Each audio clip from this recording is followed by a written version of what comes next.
Ready big boss లో సామాన్యులకి entry ఉంది కదా ఈసారి, మీరు వెళ్తారా? నాకు కనుక సపోర్ట్ చెప్తే ఖచ్చితంగా వెళ్తా. నాకు అవకాశం ఇస్తే బిగ్ బాస్లోకి. ఇప్పుడు ఇక్కడ చెప్పే సమస్యలు బిగ్ బాస్లోకి వెళ్తే ప్రతి ఇంటికి వెళ్ళుద్ది. ఇక్కడ కొంతవరకే వెళ్ళుద్ది. అక్కడ కనుక వెళితే ప్రతి సమస్య మీద నేను మాట్లాడగలుగుతాను. నాకు చదువు లేకపోవచ్చు కానీ, నేను ఒక సాధారణ మహిళనే కావచ్చు కానీ ప్రతి సమస్య మీద నేను మాట్లాడతాను. నెక్స్ట్ అక్కడ టాస్క్లు ఉంటాయి కదా, మరి అవి మీరు చేయగలుగుతారు అనుకుంటున్నారా? నాకు ఆరోగ్యం దేవుడు సహకరించాలి. ఆరోగ్యం తీసుకెళ్ళిపోయింది, కనికరం చూపించుకుంటా. టాస్క్ పరంగా నేను ఆడలేను. మీరు ఇంగ్లీష్లో బిగ్ బాస్లో కొన్ని క్వశ్చన్లు వేస్తారు, అవి నేను చెప్పలేను. నాకు చదువు లేదు కాబట్టి, నేను ఊరమ్మను కాబట్టి, ఒక ఇంటి సాధారణ గృహిణిని కాబట్టి అట్టాటి చేయలేదు. కానీ ఇట్టాటి ఫ్యామిలీ గురించి కానీ, వ్యవస్థ గురించి కానీ, మన ప్రజల గురించి కానీ, ప్రతి ఒక్క అనుబంధం గురించి కానీ ఏది జరిగేదైనా కూడా నాకు నేను కల్పించుకొని యావత్ ప్రపంచం మీద ఏం జరిగేది మొత్తం చదువుతున్నాను. ఇక్కడ మీడియా ముందు ఎట్ట చెప్పినా అక్కడ కూడా అట్నే చదువుతా. అట్ట చదివితేనే ప్రతి గడపకి వెళ్ళుతున్నా అన్నమాట. దయచేసి మీరు సపోర్ట్ చేయాలని. ఇక్కడ కామన్ మ్యాన్స్ వర్సెస్ సెలబ్రిటీస్ అని ఉంటాయి కదా, సెలబ్రిటీస్ తోటి మీరు ఆడ కలిమిలిగా ఉంటారా? ఉంటా. నేను ఉండకుండా ఎందుకుంటా? ఇప్పుడు వాళ్ళు నన్ను ఉంచుకోరు అనేది వాళ్ళ విషయం.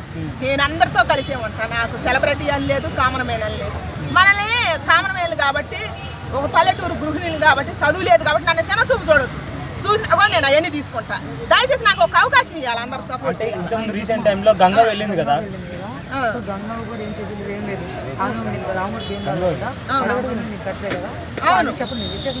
చెబుతా. గంగావకి నాకు ఎంత వ్యత్యాసం ఉందంటే, ఆమెని సాధారణ గంగావకి నాకు తీసుకున్నారు కదా, నేను నా గొంతెత్తి ప్రపంచం మీద జరిగే మొత్తం నేను చెబుతా. ఏం ఆడలేకపోవచ్చు కానీ మన ప్రపంచం మీద, మన వ్యవస్థ మీద, మన రాజకీయ వ్యవస్థ మీద ఏం జరిగేది కూడా ప్రతిదీ చెబుతా. నేను గేమ్ ఒక్కటి ఆడలేకపోయినా. దయచేసి నాకు సపోర్ట్ చేయాలా. నాగార్జున కూడా నాకు ఒక అవకాశం ఇవ్వాలని నేను కోరుకుంటున్నాను. అక్కడ చాలా రాజకీయాలు జరుగుతున్నాయి అంటున్నారు, సో అవన్నీ మీరు తట్టుకోగలుగుతారంటారా? తట్టుకోగలుగుతాం. ఇప్పుడు నిజ జీవితంలో ఎన్నో రాజకీయాలు జరిగినాయి. పడి లేచి చదువు లేకపోయినా కూడా అనుభవంతో ఎన్నో చెబుతున్నాయి. మన బ్రతుకు మానవ జన్మ అంటేనే ఓడిపోవాలా గెలవాలా. ఎంతో మంది ఓడిపోతారు. భగవంతుడే మనకు శాంతి, ఇట్లా దేవుడే మనల కన్నా దేవుడే. ఇట్లాంటి వాళ్ళు ఎంతమంది ఏం చేస్తే ఏమైతుంది? తట్టుకొని నిలబడగలుగుతారు. తట్టుకుంటా, ఖచ్చితంగా తట్టుకుంటా. ఎందుకంటే పడి లేచిన గుండె ఇది. ఎన్నో అవమానాలు తట్టుకున్న గుండె. ఏమైతుంది? ఇప్పుడు అవన్నీ వదిలేసి వచ్చి ఇక్కడ చెప్పట్లేదా? చెప్పటం అంటే మామూలు విషయం. ఇక్కడ యావత్ ప్రపంచం ఇప్పుడు ఎంతో కొంతమంది నచ్చుద్ది, కొంతమంది నచ్చదు. ఏం పని పాట లేకొచ్చి కూర్చొని చెబుతున్నా అని అంటాను. హేళన చేస్తాను. సోషల్ మీడియా ద్వారా కూడా ఏం పోయి ఆడేం బీకుతుంది, దరిద్రంగా మాట్లాడతారు, అసహ్యంగా మాట్లాడతారు. నేను చదువుతుంటే బిగ్ బాస్ కి మీరే చూసుకున్నట్టయితే ప్రతి ఒక్క ఇన్సిడెంట్ పైన మాట్లాడుతున్నారు. అవును, ఎవరికి ఫేవర్ గా మాట్లాడతలేదు. నిజాయితీగా ఉండే వాళ్ళు ఆ హౌస్ లో తట్టుకోగలుగుతారా? ఇవ్వాలి అవకాశం. తట్టుకోగలుగుతారంటే ఆ అవకాశం ఇవ్వాలి. వాళ్ళు ఇవ్వకపోయినా నేను తీసుకుంటా ఆ అవకాశం. బిగ్ బాస్ లోకి నేను ఒక్కసారి అడుగు పెట్టిందంటే వాళ్ళు ఇవ్వకపోయినా అవకాశం నేను తీసుకుంటాను. నేను ఎన్నాళ్ళు ఉంటున్నా అన్నాళ్ళు సమస్యల మీద మాట్లాడుతూనే ఉంటా. ఒక వారం ఉన్నా కూడా సమస్యల మీద మాట్లాడతా. టాలెంటే కాదు, డబ్బులు కూడా ముఖ్యం బిగ్ బాస్ లోకి వెళ్ళాలంటే అంటున్నారు. దాని మీద మీరేమంటారమ్మా?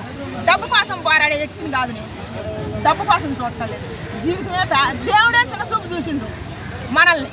దేవుడు చిన్న చూపు చూపి పేదరికం కబలెత్తుంది. కబలిచ్చినా కూడా డబ్బు కోసం ఆశ పెట్టలేదు. ఇలా పనికి పోతే సంపాదించుకుంటే రావా డబ్బులు? ఒక 500 నా శాతం 300 చేసినా వస్తాయి కదా. అయినా చేయకుండా ఆరోగ్యం సహకరించట్లేదు. కాకపోతే నా వంతు ప్రయత్నం.